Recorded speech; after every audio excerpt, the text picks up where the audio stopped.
সূরা ইখলাস কখন পাঠ করলে সাথে সাথে ফলাফল পাবেন? ভালো করে বুঝেন।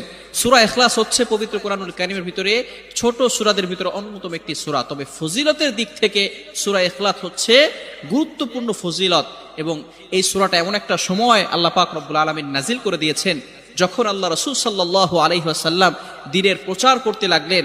এমন সময় আল্লাহ পাক রব্বুল আলামিন এক আল্লাহর দাওয়াত দিতে লাগলেন। তখন কাফেররা আল্লাহ রাসূল সাল্লাল্লাহু আলাইহি সাল্লামকে কোশ্চেন করলো যে, মুহাম্মদ, তুমি তো এক আল্লাহর দাওয়াত দাও, আমরা তো কোটি কোটি দেবতার পূজা করি, তারা আমাদের সমস্যার সমাধান করতে পারে না। তুমি যে আল্লাহর দাওয়াত দাও সেই আল্লাহ কয়জন এবং সেই আল্লাহর সন্তান আছে কিনা?